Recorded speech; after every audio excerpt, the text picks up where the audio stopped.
Hello, everyone. My name is Heather Leavitt Martinez. I'm dialing in from Southwest Colorado in the United States, and I'm very excited to be here. I'm going to share my screen with you just so that we can get a few slides out of the way so that you know that you are in the right place. And it looks like our live transcript has been enabled, so that's wonderful. And great. So, welcome to Harvesting and Sharing Ideas That Help Us Thrive. Very excited to be able to share with you some appreciative inquiry and how that matches up with visuals.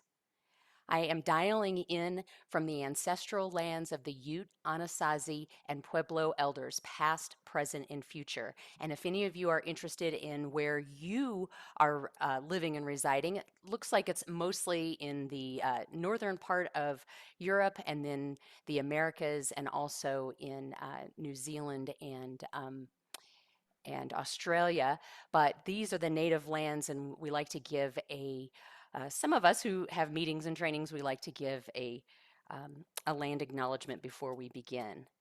So, very excited to share this with you today because I'm very passionate as an appreciative inquiry facilitator and a visual practitioner as well. And so, why are we meeting here today is to introduce appreciative inquiry so we may incorporate it into our work as visual practitioners. And this is just a light agenda. Hopefully, we can get through all of these. We'll have an interesting way of doing introductions. I can tell you that it's going to be a really great takeaway for you, and we'll get to know you a little bit better. And then I'm going to go over the appreciative inquiry process template that I designed, and I'll talk a little bit about how it's helped me.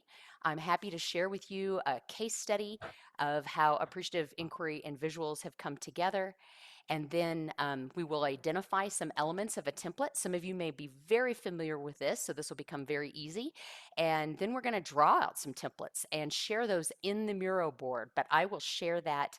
I will be sure to share that link with you when it's time to do the sharing on the Miro board. So you don't have to be there right now, but you can certainly be in there if you'd like. And then we're going to share everything we have here. And so the payoff is that you're going to leave with some appreciative inquiry resources and a collection of templates that you can use in your work. Now, if you have any burning questions, please feel free to put them in the chat. And I'd love for you to put 3 question marks in front of that so that I know that it's you asking the question and not just conversation. Okay? Great. So first this is the intro part, I'd love for you to reflect on these 3 questions. Just think about this for a couple of moments. What do you do? Meaning, what is your role as a visual practitioner? Are you a graphic recorder, a visual facilitator, or something else? And you might want to jot these down, even though you know them, but jot them down. Who do you do it for? Describe your ideal client. Who do you enjoy working with? And how do your services benefit them? And if you jot these 3 things down, I will tell you that you're going to use it in the next step.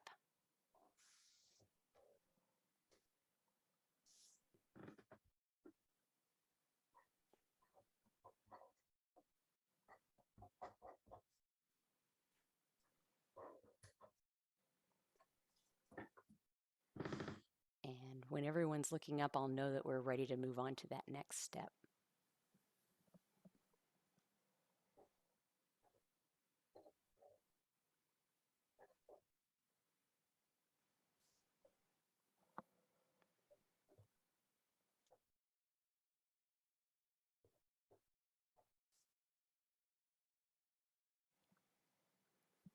So again, answer these 3 questions. What do you do? Who do you do it for? And how do your services benefit the people that you do this for, right? Your clients.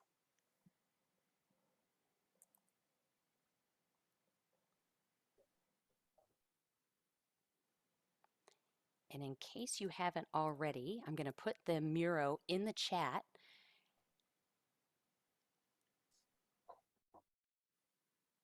And I'd like you to go to that link and I'm going to stop sharing for this for just a second because I want to show you how to get there. So I'll share my screen so that we can see this together. So it might look a little confusing. You might have 2 screens up that look similar.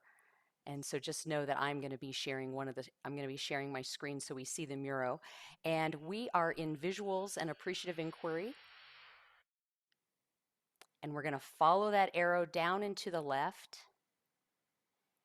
And then we're going to go to that where it says round one, hanging.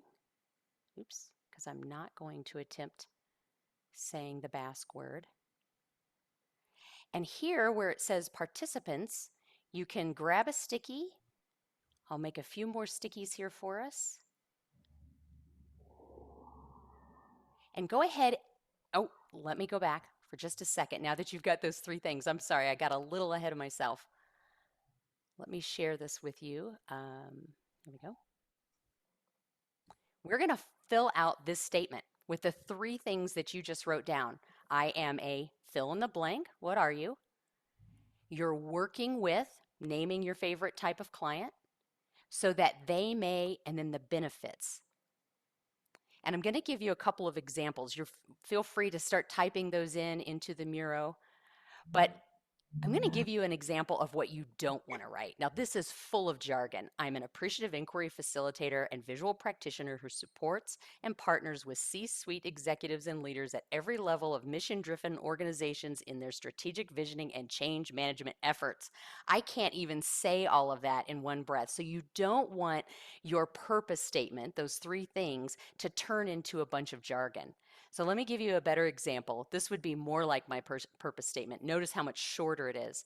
I visualize conversations for teams and organizations to develop a shared vision so that they may be successful in living out their purpose. Now, I'm using a little bit of jargon, but the part where I'm saying shared vision and purpose and being successful, this is really appreciative inquiry jargon. So less of the visual practitioner jargon and more of the appreciative inquiry. So again, I'd love for you to put what you've come up with, your purpose statement, in the Miro. And I'll jump over there so we can see that. Yep, start with your name, and you can go ahead and put that right with where you have your name. So I'll model the way here.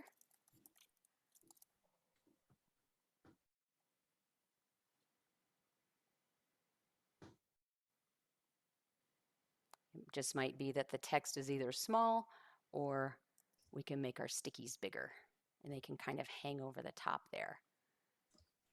Okay, we'll just cover this whole part here if we can. And so why did I ask you to do this? I think it's really important that we're able to speak to what it is we do, who it is we serve, and how we benefit them. And having that kind of clarity about ourselves can help us choose the type of clients that we want and help us take on the kind of work that we want. And so this is not just an intro for today, but this can also be an intro for if we meet someone new, if we're networking, and we're maybe even talking to people at the conference here this week. This is something that you can use over and over and over again. Oftentimes it's called an elevator pitch. We say that in the United States because if you think about it, if you're going from one floor in a building to another floor in the building, you only have a few seconds to be able to say who you are, what you do, and being able to drop it into those three things is can be really helpful. Okay, if you can't find the link to the Miro, I'll put it in the chat again. There you go. Excellent. Wonderful. So we're going to be using this board. I've designed the rest of the session around this board. You'll see to the right there are some resources there, including the process template that I'm going to cover quickly, the case studies, a workshop that I'm offering coming up soon. And some of you may know that I also teach lettering classes and I also teach tech hosting classes. And so there's some links there as well. So you can come back to this anytime and gather those links. But I wanted to make sure that you have that. In the empty space is where we're going to come back, I'd say in about 10 minutes or so, and we're going to start putting up our drawings that we're doing to base our work in appreciative inquiry. And then, of course, the three takeaways. I'm happy for you to have more than that, and then I can cluster that afterwards and put the three main takeaways, the three main themes in there. And then if you have a question to help us shape our future, if you're so inspired, feel free to to fill that out too. It doesn't have to be one. You can do several. I'll make sure that just one is in the chart and we can put and create an area for the others. But I also have a key question if no one else feels inspired to do that. All right, so I'm going to hop back over to the slide, and I really want to talk a little bit about what appreciative inquiry is. And before I do, I would just love to see a raise of hands as who knows or practices appreciative inquiry now. No. Maybe a little. Okay, great, Sylvie. Wonderful. This is fantastic. And it doesn't matter if you know anything or not. What I love about appreciative inquiry is it's something that's very easy to get into. And it's very easy to implement into our work. And so David Cooper Ryder was one of the founders of Appreciative Inquiry, and he has this quote: "We live in the world that our questions create." And I love this. And back in 2013, I created this graphic that has since helped me with all kinds of different sessions, whether it's discovery meetings. Sometimes I get pulled into sessions with clients and I'm not quite sure how to have this conversation, and so I just grabbed this chart and it's helped me throughout the way. But what I want to do for sure is to share my actual desktop, because I'm going to go from digital to analog now, because I feel that it's really important that we be able to work, or at least for me to be able to show you the different ways of working as we work analog. So you should be seeing my camera here. Oh, and we're upside down. I apologize. There we go. And so the same thing that you saw on the screen and also the link in the resources section. And just a quick review, when David Cooper Ryder says we live in the world that our questions create, he really does mean that the inquiries that we make are so important. And I like to say that appreciative inquiry folks use a possibility seeking mindset. Now, if you notice, a lot of marketing, a lot of facilitators, a lot of analysts and engineers, they are always seeking out problems. What's the problem? Let's get to the solution. That's not what appreciative inquiry facilitators do. We are possibility seeking. So what does that mean? So in this chart, this is when I first created it, appreciative inquiry was broken down into a 4D process: discover, dream, design, deliver. Now it uses a 5D process, and the first thing we do is define. So just a quick overview of how I use this chart is that when I get a new client, whether I've started to email them, whatever, I start to learn about them. I might find out, I may go to their website, find out their mission, their purpose, their goals. If I'm working with a client, I might put their name. I might talk a little bit about what I know about the project that they're working on, and that kind of goes up in the upper left-hand corner. Then when I get into the room, I start to ask questions about their team. I want to know about their team's strengths, skills, and really I'm interested in their motivations. What is it that gets them excited to come to work and work on these projects? And then when we get to the dream state, and we're going to talk a little bit about that today, that's where we're going to go hands-on, and then we're going to get hands-on into design. When it comes to the dream state, I ask my client, what do you hope to achieve? I'm trying to find out what their desired outcome is. But again, I want to make sure that I'm asking a universally positive question. And so what does that mean? That means I'm going to state it in such a way that they're not going to go to that problem seeking, but they're going to go to that possibility seeking. And one way to get them to do that is to get them out of their heads and thinking about what they want and what they want for their participants. So I'll ask them, how do you want your participants to feel? And when they hear that, they realize, oh, okay, probably they want them to be positive. They might say, well, I want them to feel motivated. And so what I'm listening for are those positive feelings and attributes. Once I have those, I'll ask questions like, can you tell me if you have any measures of success? Meaning, what made, say, a past project that you worked on, what made it successful? And by capturing those accomplishments and how they got there, then they can use that as a foundation from which to grow.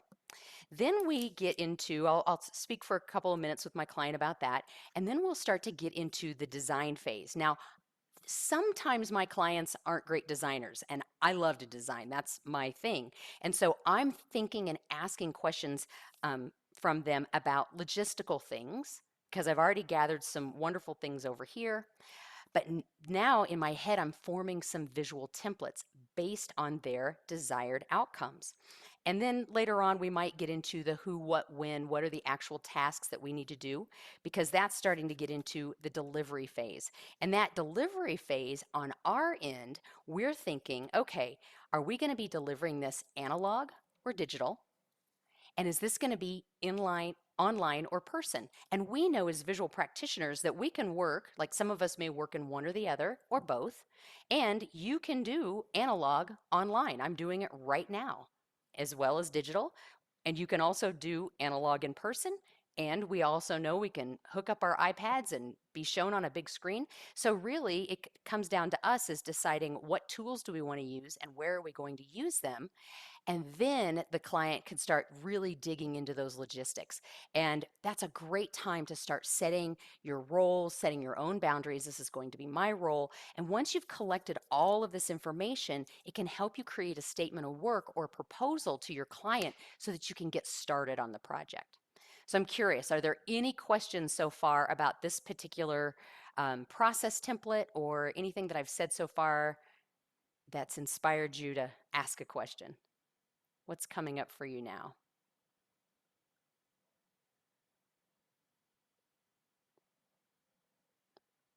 Nothing? Okay, let me jump on over to the case study. Oh, and I also want to remind you that the link that's in the resources for this AI process template, it's also available in PowerPoint. And so what I mean by that, and I'll just show you what that looks like so that you have a visual reference of it. When you go to the Gumroad site, you can download, it's got several files in there, and one of the files looks like this. And it looks just like the one that I showed you, but it has some text here, and that's just placeholder text. You'll put your cursor there and you can type it.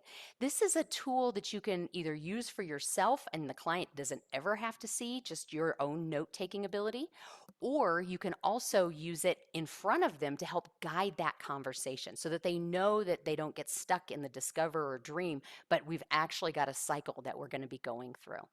Okay, so I'm going to make that available to you. And next, I want to talk about the appreciative inquiry case study that I built when I became an appreciative inquiry um, certified facilitator. I kind of went about it in a different way.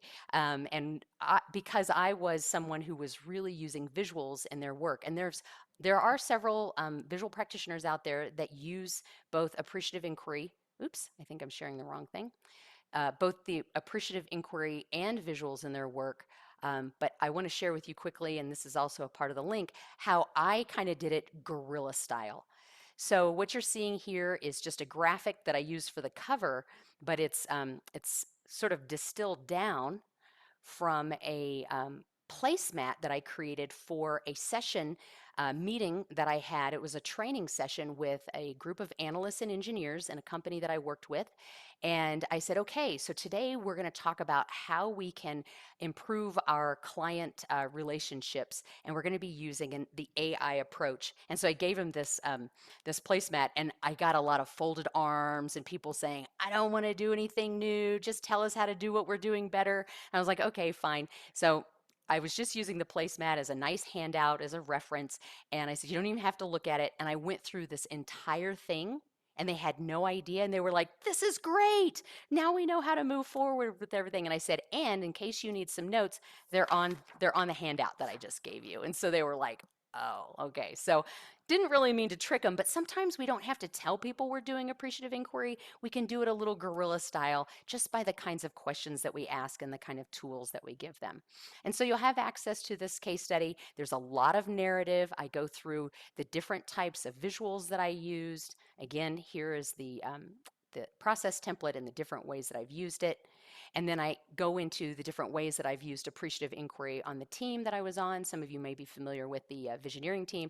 And I know you're going to enjoy this because I made these flip charts before I knew anything about lettering. So this is before I took any calligraphy class, so don't judge me. But I know some of you, before you knew me as a lettering artist, you'd be like, okay, yeah. And so again, just want to, oops, sorry about that. Just wanted to show you that there are lots of different ways that you can use appreciative inquiry. You can take my templates, you can take these ideas and make them your own.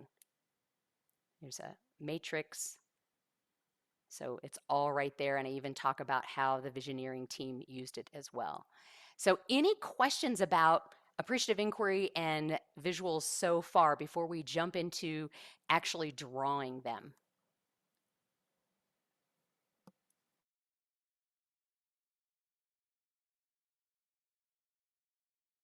You're all willing participants. I appreciate that. Okay, so now what I'd like you to do is think about either a past client, current client, or future client or project that you're working on, and be thinking about what are some of your typical clients' desired outcomes. And what I'd love you to be able to do is you can put this in the chat, but if you have the ability to annotate, meaning if you're on a desktop, if you're on a phone or an iPad, you won't be able to do this. But if you're on the desktop, probably at the top of your screen where it says you are seeing Heather's screen or screen sharing, next to it will say View Options. And if you click that and go down to Annotate, you'll notice an Annotate tool. And there you can choose the text and you can type your client's typical desired outcomes. What do they usually want to get out of a meeting? And this might be something like it might be a strategic session or something like that. Yes, Tim, I too love the broad use of applications on that one tool. It's like having that mapped out already helps you with your thinking when you're going through a session with a client. Yeah, better team engagement. Excellent. Clarify of team vision. That's wonderful. That definitely lives in the dream phase. So what I love about appreciative inquiry is it works on so many different levels. It can work in the intake level. It can work in the planning level. It can work in the, okay, if I were to think about any of these topics, where would it fit in that process? Solving a process or impediment problem. So this is great. If this is a negative thing, we're going to reframe it into a positive thing. Yep. Oh, good. I'm glad you said OD. So I just want to share right now, since it's top of mind to me, I have lots of different resources, but I love this book. It's called Appreciative Inquiry, Change at the Speed of Imagination. And if anyone here is into organizational development, I will tell you that this book actually takes traditional organizational development and puts it on its head because it really takes case studies and examples of how traditional organizational development is and how it has traditionally not always worked and how appreciative inquiry can flip all of that. And you can tell by all my sticky notes here that I kind of went crazy and the book's really inspiring. I've read through it. It gets me to start thinking of different kinds of charts and drawings that I want to do. Great. Vision and strategy map. Where do we come from? Where do we want to be? Good, good, good. Well, you guys, all of you are getting this so very quickly. And I want to quickly take a picture of this so that we have it. Awesome. And if you can't find the annotation tool, you can certainly put that in the chat. But I've taken a picture of this. And even though we're not going to go into breakout rooms, which I had hoped, but we're already in a breakout room, so that's not possible. I'd like us to look at these and see, is there any one that's really popping out? And we're going to draw, actually, if you wrote one, I'd love for you to draw up your own template, and we'll talk about that in just a second. Or you can choose someone else's, and you don't have to do just one. There could be several. So again, let's, oops. Let me just do a quick save again. I thought I took a picture of it, but I don't think it's saved. Here we go. And I'm going to clear this out.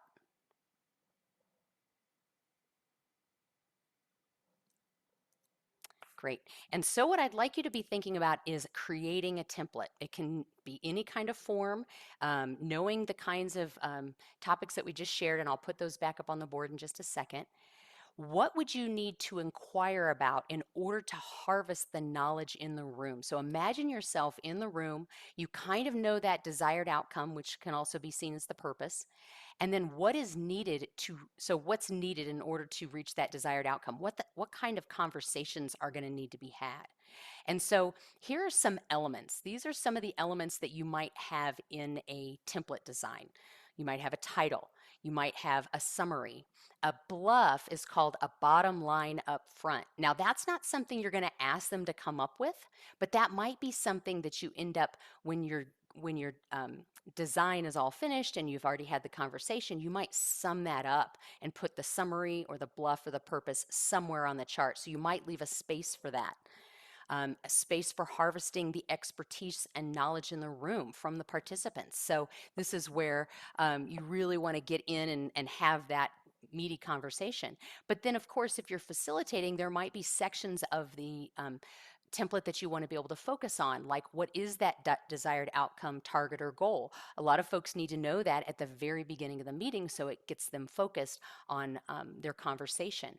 Maybe at some point, depending on what you chose for the desired outcome, you're going to need to go through a process. And so maybe it's identifying those steps, and then you want to identify the support team, the resources, the networks. Might be showing maybe who's in the room type of thing, or you might even be saying, okay, let's do a RACI chart. And a RACI chart is where we identify people that are either in the room or not in the room that are responsible, accountable, that need to be consulted or informed. And so that helps us in a human design kind of way to be thinking about what do we need in order to be successful, but then what do people outside of the room, who are they, and do they need to be in the room with us, or do we just need to let them know what we're working on? So these are all different sections of your template. These could be different containers, they can be different shapes. And then continuing on, you might want to identify some supporting success factors or success criteria, meaning how will we know when we're successful? Maybe some success factors like that, or criteria, meaning what are we going to need in order to be successful? It might be that we need leadership support. It might be that we need grassroots support. And then identifying some challenges or obstacles. And then also a great way to flip those is to identify opportunities. And then anytime we're ever pushing out a graphic to someone, say it's for marketing or change management, we want to be able to show that bluff, again, is really important, but so are the benefits. A lot of times when whether it's in a meeting or we are, say we're receiving information, the first thing we think about is what's in it for me? And so to be able to hear about the benefits is really important. And then, of course, we might want to have, depending on what your template is, next steps. The WWW is the who is going to do what by when. Those could also be action items. And then maybe, depending on what you're doing, a timeline. And so I'm kind of trusting, because we're all visual practitioners, that we can kind of visualize what some of these would look like. And here's where you can get out your sketchbook or some blank paper and start to draw up some of those ideas, some templates based on those desired outcomes that we had. And let me grab that for you in case you want to use someone else's, or you can use your own.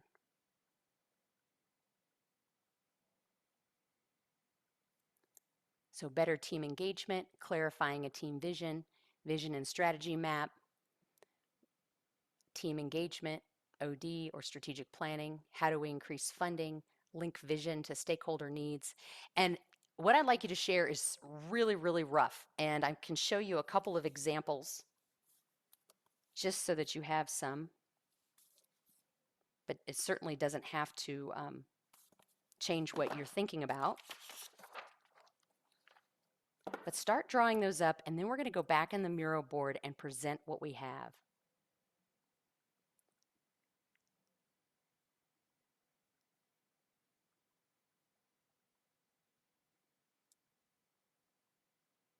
And you can take off your headset or turn off the volume if you need to focus on your own thing. But I will show you some of the things that I've come up with. This was for a client right after when the pandemic started. They knew that they had to shift from being a brick and mortar shop to an online shop. And so what they asked me to do is to help them get there. And so I said, okay, for the first chart, we're going to talk about where we were. Who were our clients? Who were our partners? How did they reach us? And what were our goods and services that we were selling? All of this, of course, changed in some way. Goods and services probably sold, which would affect our clients, how they reached us. You know, people weren't walking in the door anymore. And then our partners may need to change depending on our new needs. And then we get into that vision state. So, right? So, this is really sort of a define and discover. Then we get into the vision state or the dream state of where can we be? Let's think about the future. We're going from brick and mortar to a more virtual world. So, this is really designing a vision together, a shared vision. Then we get into the no kidding, how is this going to get done? Let's identify what we can take with us and what's weighing us down. So, what are we going to need to leave behind? What seeds need to be planted? And what ideas need to be launched as we go into this new virtual world. So, very simple graphics like this can help us have those kind of conversations that we need. Next, again, we're still in that doing phase. What seed ideas are we planting? So this is sort of a blow up from this one little area down here. It might be, oh wow, we've got a lot of new ideas. This is an opportunity for us to share and to grow. And then what is needed in order to grow? So now we start to identifying not just for our ideas, but what are we actually going to need to do here? Is it about the people? Is it going to be about what we're going to do for the planet, the process, whatever? And then finally, this gets down to the no kidding. These are those next steps in terms of what are we going to do? We're going to have to create new teams for these new times. That's going to really affect the planet. What are the different kind of people that we're going to have? Again, identifying goods and services. What are the no kidding tangibles? And then are we still following our values, or is this a good time to look and see if we have new values that we want to adopt or use? So these are just a couple of ideas.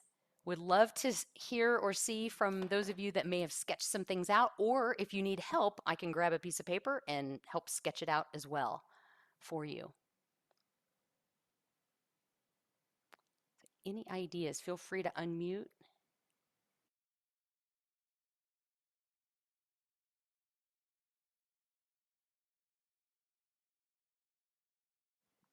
or let me know if you want to see more.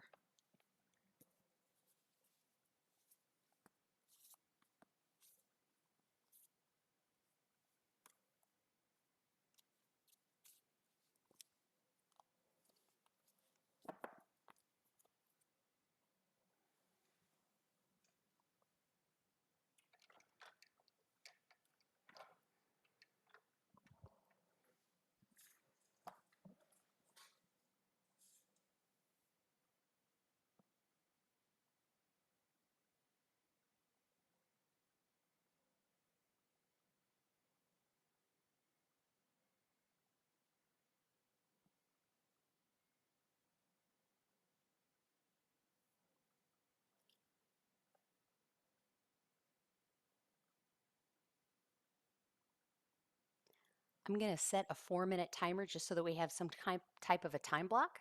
And then after that, we'll go and review and see what everyone has. Do some sharing and feel free to put it up on the mural, or we can just take a screenshot and you can hold it up. But feel free to unmute if you have any questions.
Okay, so time is up.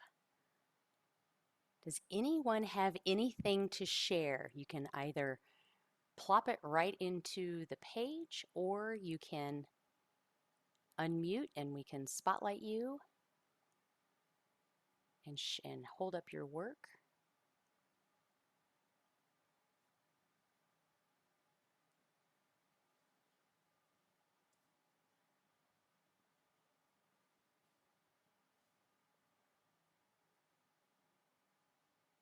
And if you need help getting things into Miro, let me know. I just dropped some images. I'm going to be dropping them in. And they kind of took up the whole screen.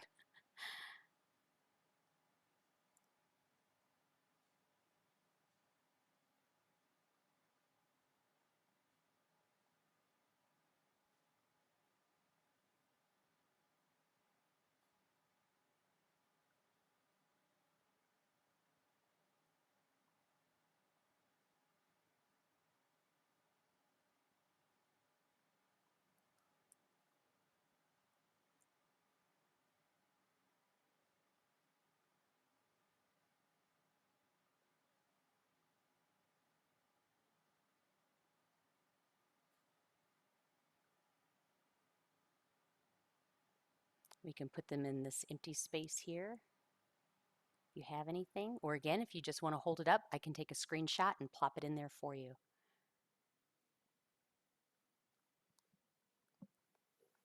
So what's come up for you? Any questions or ideas?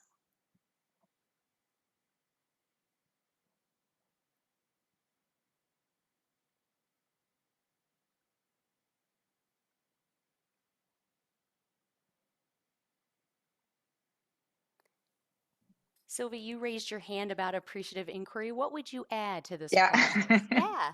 I was going to ask you, actually, was unmuting myself. I was going to ask you on the role of language in addition to visuals. Yes. That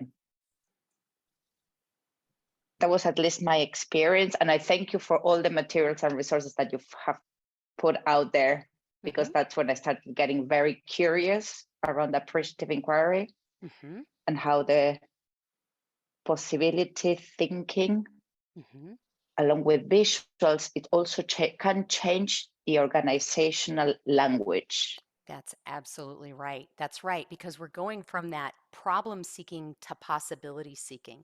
So we find ourselves having to reframe what people are saying because it's a mindset, right? They're really focusing on problems. And so we have to continually ask them what's possible. And it's helpful to ask them what works for you. How is this working in your case? So have you had experience with that kind of organizational shift and the language happening there? Yeah. Yeah. Can you say more I'm about very that? grateful to have, yes, I used to work for a company, it's a pharma company, where we're going through a big transformation. And I was blessed to have the opportunity to engage with creative activities that changed that mindset. For example, as to certain conversations, we were creating different type of spaces with the possibility thinking. For example, there's a beautiful example of a tree. I think that comes as well from appreciative inquiry. That you look into the roots, you look into the core values, and how those, after a continuation of different sessions, people started utilizing the language that we used in their regular meetings. That's right. Because it did a few things. First, it made them feel good. Appreciative inquiry, it really focuses on the life force energy that's in human beings. And so they do that naturally because it feels good.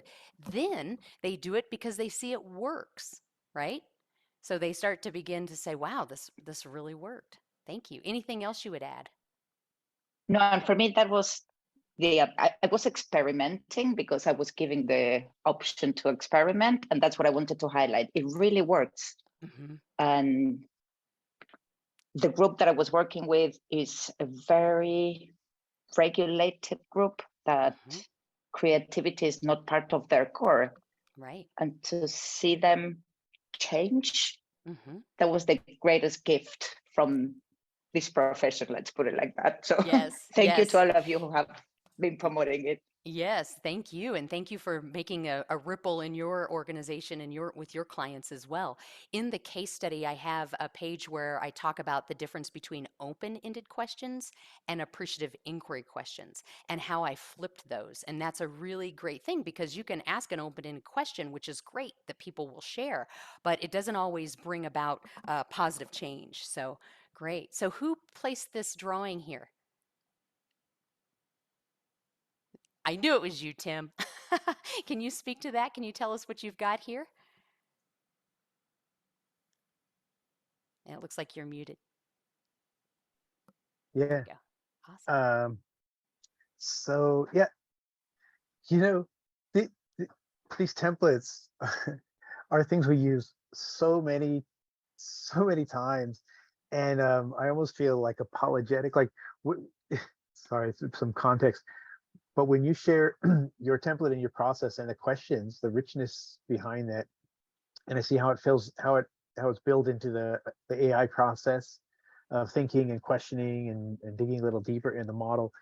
I almost feel embarrassed because that third sort of drawing is what we use all the time in a visioning conversation, a That's framing right. visual about where we are now, Hmm. right on the left, current state, where we're going in the future. It's the journey map and overcoming obstacles, the bridge, right?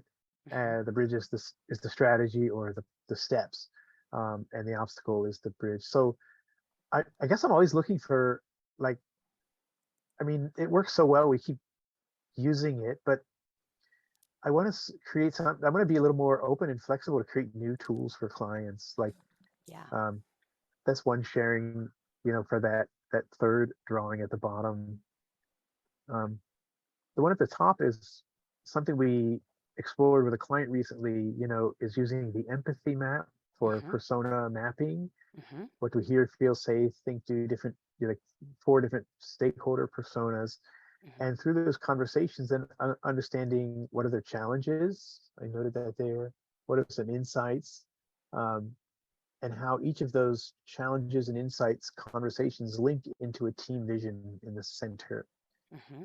So that's another way. I mean, And so, yeah, um, this is these are all very natural to us, right? Like we can just yeah. some of us, depending on. I mean, Tim, you've been doing this for a very long time. You're very experienced, and so Mm, yes, this might feel like, well, this was really easy, but now you start to dive into the questions that you're asking. It mm, doesn't become rote, and starting to explore a little bit more about what really motivates and makes them tick, gets them excited. And I can tell you that my graphics have shifted over the years just by I'm noticing the kind of questions that I'm asking them. And so they don't see the same, I mean, maybe different groups, they're not going to see the same thing that we draw all the time. mhm, But I think after we start asking these questions, our own drawings start to develop in different and exciting ways. So, mm, but you're facilitating as well. You're not just graphic recording. I don't mean just graphic recording, but that's not the sole thing you're yeah, doing. You're also facilitating, right? yeah, Yeah. And so, what yeah. kind of language have you practiced? Has it been appreciative inquiry or non-violent communication or any type of language, um, different kinds of languages as you're facilitating as a methodology? Mm. Um, it's not so structured. I guess, if there's an understanding of appreciative inquiry is what's working rather than, problem solving. It's looking towards what's possible Hmm. and how can we articulate that and then, move into that, right? Hmm. Rather than like problem solving. Um, but I guess I'm often influenced by clients as well, like what they're looking for, and what's their language as well. Like, Hmm. then we sort of adapt in that way to their, um, preferences and to what they're expecting and what they're, what they hope to create in the session. Hmm. Don't know if that makes sense. So it's a It does. flexible kind of um, languaging. Hmm. That's right. And so the two drawings that you have on the left are very vision minded, right? So it's dreaming. It's almost like we're not, if you're helping them come up with these ideas without having any inhibitions or challenges yet. Like let's first do the Mm, dream, and then let's go into, because they will naturally, because people are like popcorn, right? Some of them will immediately be like, okay, there's the dream. Let's get to it. Like let's roll up our sleeves. Let's tackle the right. problem. They're going to naturally go into that. And I think when you start to hit those challenges or hit this beautiful one you have on the right, the ideas to focus on, that focus piece, this is Mm, where the reframing comes to place because someone will say, oh, well, we tried that, or the last time we did that, it failed, or we really got to focus on this now because it's a big challenge. And you have to, this is the opportunity where you ask when people start to get, because when they start to look at problems, that's when they kind of get stuck. Because if they knew how to solve them, they wouldn't have them, right? mm, So this is an opportunity to start to ask them, what have you done before that has worked? Or why is this important? Does this align with the vision? And it's really mm, incredible how passionate people will get around a problem that's not even within the scope, that's not even part of the vision or the mission. And it's sort of a mute conversation. Like we don't need to have this conversation if it's not aligned with our mission or vision. And that can mm, sometimes get people reeling like, oh no, now we got to go back and figure out the mission statement. No, we don't have to redefine ourselves unless this thing that you really want to focus on is so important that we're going to shift, how we work and the things that we do. But it's a great way also to prevent people from going down rabbit holes, when it's sort of like, why is this topic that you're talking so much about, why is it important? And if they can link it to the mission and the vision and that desired outcome, then you're fine. But if they're just going off on a mm, tangent, here's a great opportunity to either reframe it or to say, maybe this needs to be dealt with in another way. I know sometimes when I get people who are really, really passionate about it, I don't try to go down that rabbit hole with them. I ask myself, what is it they need? Yeah. Looks like we've got another mm. image on the board. Would you add That's anything it. else, Tim? Yeah. I'm sorry. Would you add anything else, Tim? Uh, um, no, I'm good. Thanks, Heather. Yeah. Thank you for sharing. Wonderful. I don't That know was my what. very rough sketch, Heather. Yeah, this is It's been great. And I'm seven sorry I months. can't zoom in anymore. I don't know why. Maybe I Mm. just did it too small. I think I'm maxed out. Yep, I'm totally maxed out. Yeah, thank you for making that bigger. No, Good. no problem. I want to be able It to was see just a these. very rough as to a campfire, and that's Mm-hmm. a little bit of. Mm-hmm. Ah, nice. Yeah, So I how do you like how you mapped that. Yeah. and to help them create. So what it transpired from their need is that they had to be changing from a policing to bringing everybody to a new land. So that was their desired outcome. So that how the light as a metaphor for change, Mm-hmm. um,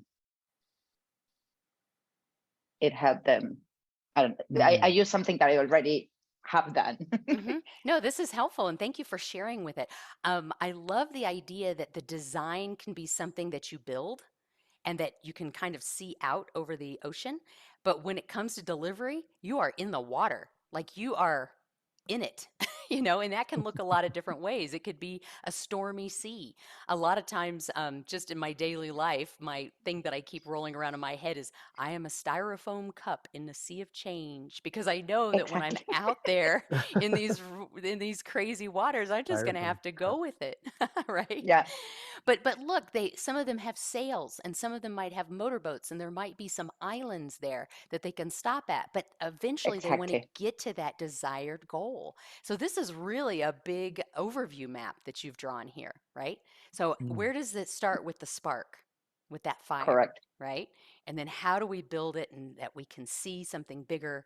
And then how do we get there? And then what's the there? Yeah. Wonderful. And so, what I would love to do is to encourage all of you to explore if you're interested in appreciative inquiry, because I know that we didn't really get into the questioning, because that's what appreciative inquiry is about. It's really about the inquiries that we make. And I have 4 books here. Uh, the one that inspired me from the very beginning was Appreciative Inquiry: A Positive Revolution and Change, and I'll put all of these in the harvest. And then another book, if you're interested, for leveraging knowledge for strategic change. This is Appreciative Sharing of Knowledge. These are great books because they're really thin. And then Mm. 2 really wonderful books that are just full of questions. So there's the Encyclopedia of Positive Questions, and then appreciative team building. So if you're interested in team building. So I just want to bring those to your attention because that helps you get to that point where you can create that unconditionally positive question. And then, of course, we're doing these small little thumbnails, but I wanted to show you just one more tool that I've used. And this is for those of you who might be working in person and you've got to, maybe you want to show some templates like what we've created, but to finalize those. And if any of you have ever seen Neuland's big project book, so this is just one of the different charts that I've created, and they've got this plastic static you can put right over on top of it and then make edits to it. So sometimes I'll present a chart like this to a client and then I'll put a clear plastic on the top, and we can either start facilitating from there or we can make some changes from there too. And this is really nice for people to Oh, be able nice. to see something different than what's on your desktop, but that they really see something a little bit bigger. And of course, you can take flip charts and things like that into a room, but what this allows you to do is to be able to fold it up and take it with you. So, yeah, that's just something I've done. Yeah, good. That's All beautiful. right. That, that's cool. Yeah. So, anyway, any last final thoughts or key takeaways? I'd love for you to put some key takeaways in the harvest in the Muro if you can.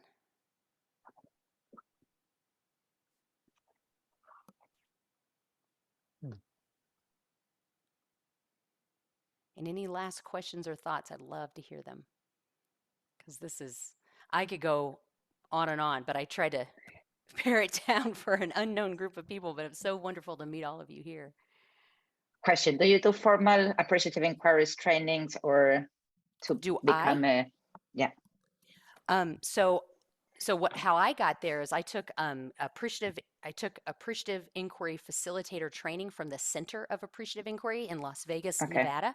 There are 2 schools in the United States that I know of, the Center for Appreciative Inquiry and then the David Cooper Writer Center for Appreciative Inquiry. There's 2 here. I do teach at the Center for Appreciative Inquiry. I teach okay, AI plus visuals. It's mainly for people who are not visual practitioners, but if you are, you can still come. Actually, it's facilitators, visual practitioners, and where we kind of come together. And so I teach that class, and that's the only visual appreciative inquiry class that I know of. But if anyone yeah, knows of any, I would love to hear those. thank you. Yes. Where are you dialing in from, I'm Sylvia? from Basel, Switzerland. Do you have appreciative inquiry teachers there? Not that I have found, Okay. All right. not that I'm aware of. So that's why I'm Yeah. kind of investigating a little bit more. Yeah. And all of the classes at the Center for Appreciative Inquiry, and I'll put those, I'll keep adding to this. So you might want to come back to this Miro because I'll put some more Perfect, resources in there. Um, they have a lot of classes too. And most of them are online right now. So, perfect. and they're asking associates, I'm considered an associate there, to come in and teach classes. So this is just a little bitty piece of another little piece that I teach there. So yeah. Thank you. Yes. Thank you for joining.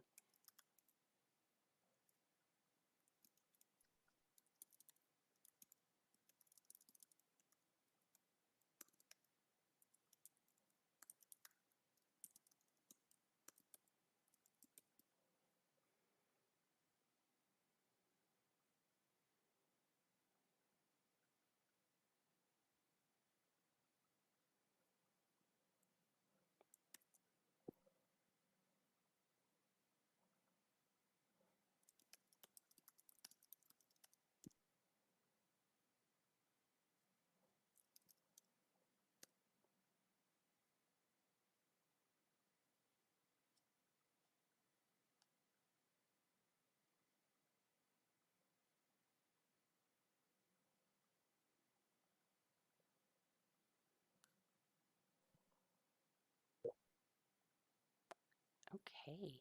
Well, I hope everyone has a wonderful rest of the conference. I would encourage you to use your purpose statements and keep refining those and start deciding, when do you use them and how do you refine them for the different audiences that you talk to. And hopefully you'll continue to celebrate the different types of strengths and skill sets and motivations you have and keep spreading those around and modeling the way of appreciative inquiry. So thank you so much for adding to the harvest as well. This is great to be able to see these. It'll be fun to go back. Um, I don't know how long this mural is going to be up, but it'll be fun to come back after the conference or at least tomorrow and see how these have grown.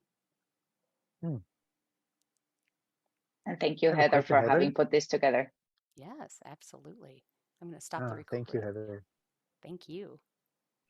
I'm going to stop the I don't know if recording there's time, now. but I have a question. Yeah. I see countdown 3, 2, 1. Oh, we've got a minute. Go for it. Yeah, the question was, you started the session by asking us to reflect on our, what do we do? Who do we do it for? How do our services benefit? And that's to frame our value proposition. Is this the same? If you start with a client, would you ask them similar questions? Like how to frame where you are now so that we can then ask questions to frame where you go in the future, I something like think that? that's a fantastic idea. Yes, I think it's a part of that define and discover phase. Absolutely. Mm, I did it just as a way for us to introduce ourselves, and I didn't want to yeah. necessarily like all go around the room and because everybody shares different things. I thought, why not do it in such a way that you can actually walk away with a tool, right? Like you said, your value Mm, proposition. Yeah, I okay. think it's great. You saw how quickly it went because I broke it down to a really easy formula, these three things, and then it Mm, turned into a statement. There you go. A lot of mhm. groups like to wordsmith for a very long time because they get into these Yeah. they either get stuck in their words or they're kind of having a bit of a identity crisis. So imagine doing this with a team. Who are we? Mm, Who do we serve? And how it benefits them? I mean, that could be mm, three different flip charts or three different areas that they could explore, and then they can yeah. refine those types of things. And then that could really help give them their value proposition. Yeah. Yeah. Thanks. I don't know about you, but watching groups wordsmith their vision and mission statements drives me bonkers. Mm. So it's sort of like, so I have this question I ask people, do you know how to get a steer, like a bull steer, into a stall? Do you know how to get them in there? You can't pull him. You can't pull a steer into a stall. Do you think he's going to go? No, he's going to put his feet out and not go. You wait until that steer is pointed to the stall and you pull its tail and it'll go into the stall. And so that's kind of the way that I look at when I'm creating things that I'm doing for Interesting. facilitation, is that it's sort of like, how do you, instead of trying to pull against a group or make them do something or even guide Mm, them, is how do you figure out where they want to go and motivate them to go in that direction? mm, If they're pointed there, if that's where they're looking, that's where they want to go. So get them there, right? mm, Yeah, I think sometimes as facilitators, we get stuck in this. Well, we got to make them do this because the client says we got to make it do this. And it's like, people aren't going to do it. They're not going to be apt to change. And change really happens when people are working, they have agency over their skills, they're working from their strengths, they're being valued. So let's see where this goes, right? mm. Help them get in the direction that they want to go. Yeah. Be that styrofoam cup in the sea of change, Tim.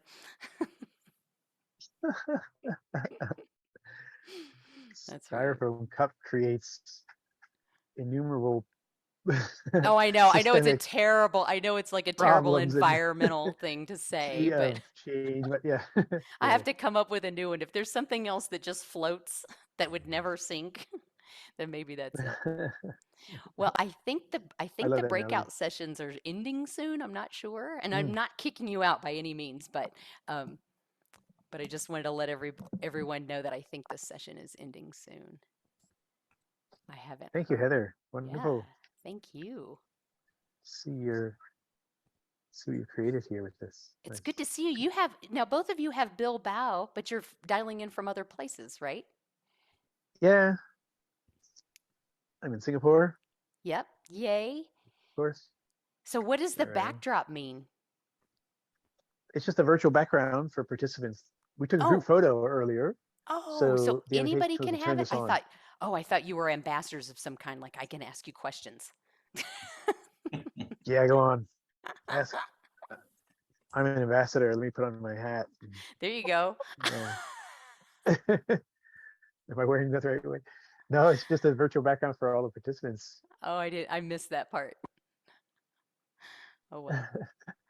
I'll All send right. it to you. Thank Oh, you I so do. much, Heather. Yeah, I'm gonna try to join maybe another one sounds good. if we still have time. Yes, I think so. I think Thank you. so. Bye-bye. Bye. Welcome, Roberto. Hi. You came in at the very end. We were just looking at we were just Yeah, working on key I know. takeaways. Sandra was a little bit worried, but yes, I was like in some early meeting, so wanted to see what you're doing. So don't worry about me. Yeah. Yeah. So here's some of the things that we've harvested today. Looks like we've got a comment in here. Oh, thanks, Tim. How can we help groups shift their thinking from problem solving to possibility thinking? Yep, that's right. Good.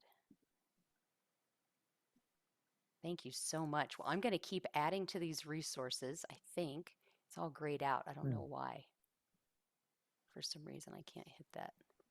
Oh, because it's my actual Zoom screen. That's why. That's why I couldn't I zoom like anymore. Yeah. I like the clarity of your value statement and visualize conversations for teams and companies.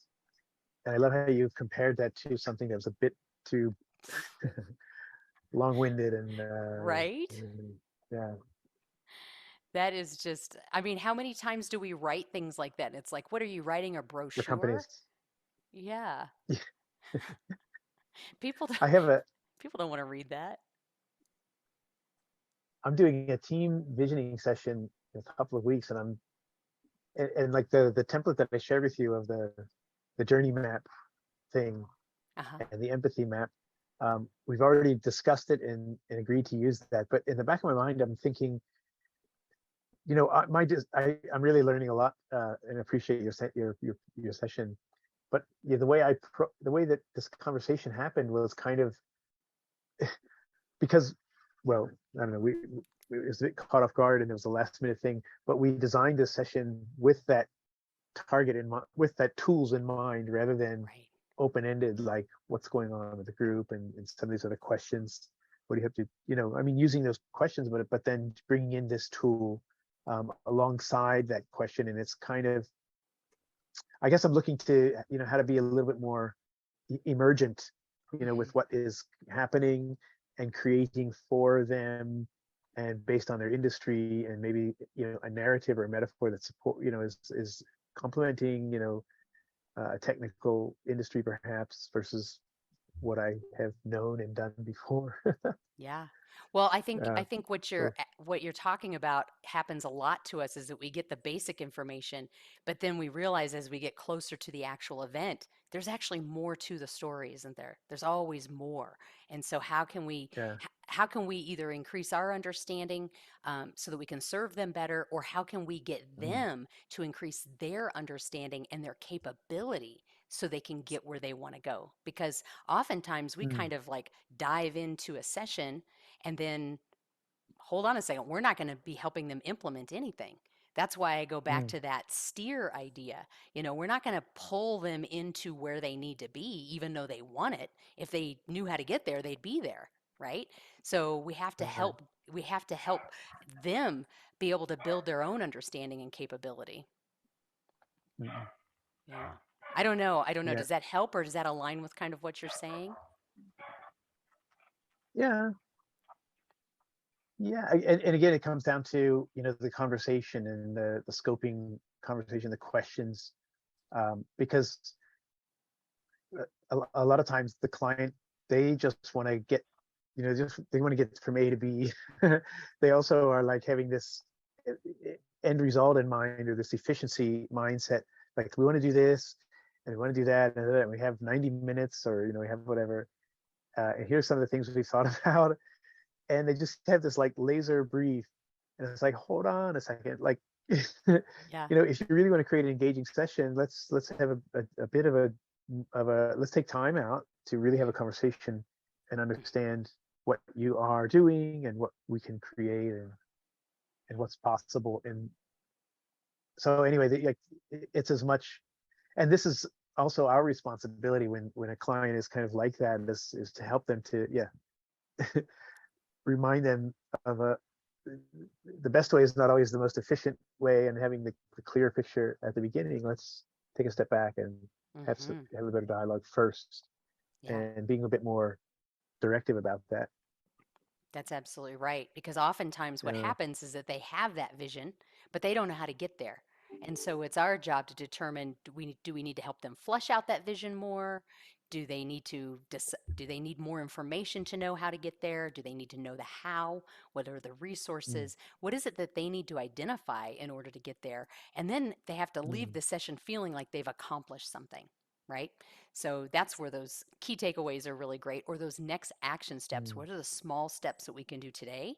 And what are some of those bigger, no kidding things that we have to tackle? But there's a couple of things we can do right now to make sure we get that ball rolling and things, um, the momentum going on some of those bigger projects. yeah. Yeah. mm, Thank you. Yeah, and it's hard to be an efficiency expert when you're a graphic facilitator and you don't know a lot about their business. Yeah. Yeah. But also, Heather, I think that's good, because if you don't, as you said, so as a facilitator, if you're not biased, you can have like very good questions to help them lead, let's say, that creative process, as you mentioned, right? Because sometimes I have seen people that, yes, they really know like some process or are experts, so they are totally biased. They don't, Yes. let's say, create like a safe environment, a collaborative environment, so that people can share, and as you said, create their own, let's say, story and perspective, and to share how they feel or think about something. So I think that Yeah. also, that's good if you don't know, because yeah, like you have kind of like a black canvas, and Yeah. also can, as you said, can help them lead, because you are going to have questions. That's right. That's right. And how often do people get into a meeting and they behave the way they normally behave because that's the way they've learned how to do things? And I think sometimes as facilitators, we have an opportunity to shake things up a little bit and give people who may not always have a voice, and maybe help those mm, who always do things a certain way try something new. I was facilitating an arts center retreat a few months ago. And we have artists in the room, and they're creative and they've got lots of ideas. And then we have the money people in the room, the decision makers, the board members, the people that are out raising the money. Some of them were accountants, some of them were CEOs of different organizations. And these kind of people think very differently. And so the people that were like, we need to get this done right now, didn't want to have a conversation. And they kept getting frustrated saying, what are we trying to get to? What are we trying to do here? And I said, well, this is the mm, purpose. And they're like, well, we already know the answers. I'm like, and I'm sitting there thinking, you think you know the answer, but we haven't heard the rest of the room speak. I mean, I didn't say that, but that's what's mm, happening, because we've got different kinds of people in the room that are like that. But sometimes we might be in a room full of people that have done the same thing the same way the entire time. Their culture is embedded in a certain kind of cycle and a system, but it's not getting them where they want to go. And so now we have to mm, figure out, okay, if you've heard of the quote, what got us here won't get us there, it really truly is. We are stuck now. mm, Okay, we're going to have to do something differently to get in a different place. And so how do we do that? And nobody knows how to do that, or they do it. And so that's kind of our role, to be able to come in and figure out where's that point to help them. Again, they're the steer. How do we figure out where they want to go, in what direction, and then how do we motivate them to go in that direction? And again, going back to appreciative inquiry, the application would be looking at their strengths, their skill sets, and their motivations, and building that as a foundation, because they know that things will work if they're working from their strengths. And if it's their motivations, they're already the momentum's already there. And if it's their skill sets, then they're going to feel like their contribution is valued. So it's kind of like this systemic thing. It's either an AI systemic kind of value where you've got what are they called, cycles. Oh, I forgot what the word is. There's negative cycles and positive cycles, and some groups can get in a negative cycle, right? And then that doesn't work anymore, but they need something to break that cycle. And once they can start, another great thing that I like to do is to ask them to share their accomplishments. And it's essentially asking them what's worked in the past, but when they can share their accomplishments, they feel proud, they get excited, and then they can see where they can apply some of the lessons that they've learned from that to other applications as well. So yeah, so I Nice. think that this session ends at 10 after. And so I'm going to go ahead and close the session if that's okay. If anybody has any questions. Hi, Sophie. Great to see you. Hi, Zandra. Are we done? If you know, I was just looking because there are a lot of people were out of has gone out of your session, Uh-huh. and so I thought coming around watching what's in it. What is she doing? What is she doing? What, to make Without all everybody these leave? people. That people are still here or She's that telling so many bad people jokes. They're all left? bad. I Oh, think you did a great job. oh, you weren't even here. You're so cute. Okay. No, but we are ending at this time, right? 10 after? No, so it end when it ends Oh. because it's open space. So if you need more time, feel free. We But we have can't go on forever. I wasn't sure about the agenda. I guess we it's on go this on page. at 4:25. So 15 in minutes. 15 minutes, and there will be round 2. Got it. And yeah, so Okay. feel free to discuss and come back if you want to. And the next sessions in this room, next session will be, I think that will be the session Lorena. from Lorena or Tim. Uh-huh. I think Lorena. Yeah. That's right. Well, Tim, Okay. if you're presenting next, I would like to close this session so that we can wrap up and give everyone a little bit of a break. And Yeah. I will continue adding Thank you. resources to the Harvest Group. Thanks for participating. Bye. Thank you. Thank you, Wonderful. Roberto. Bye. Bye.